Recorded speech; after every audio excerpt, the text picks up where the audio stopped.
Famafisina ny ady manoloana ny tsy fandriam-pahalemana any amin'ny faritra Matsihatra ambony iny, araka ny nambaran'ny Praiminisitra nandritra ny fandalovana tany an-toerana omaly. Nanome toromarika maro ny tompona ndraiky mpanjakana Isatso-kajy ny tena ny manoloana io fanadihadiana. Entitra ny Praiminisitra manoloana ny tsy fandriam-pahalemana any amin'ny faritra Matsihatra ambony. Distrika 3 no voalaza isian'izany matetika. Nambarany nandritra ny fitsidihana ny toto-saina tany amin'ny toerana omaly fa tsy maintsy hisy ny fepetra ho raisina. Miainga amin'ny fandraisana ndraikitry ny mpitondra fanjakana ny toerana izany. Nisy manoloana io ny toromarika napetra nandritra io fandalovana io. Tsy milamina ny tany, tsy mandry fahalemana ity faritra ity.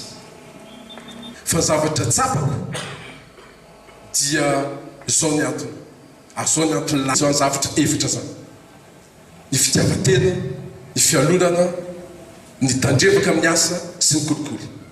Nisy ihany koa ny fionany tamin'ireo tompona ndraiky mpanjakana Isatso-kajy, teboka maro no tokony havaozina raha ny nambarany. Ahoana moa tsy misy an'izany olana eo amin'ny fandriam-pahalemana zany? Raha zanaka malagasy rehetrarehetra tsisy mpampianatra, tsisy fanabeazana, dia afarahana rankizy, lasa tanora izy dia lasa dahalo. Izy aoriana izao fionana izao ny dinika samihafa iompana amin'ny ady manoloana ny tsy fandriam-pahalemana ho toto-sain'ny tompona ndraiky mpanjakana amin'ity faritra ity, ny gouvernoura ary ny prefet.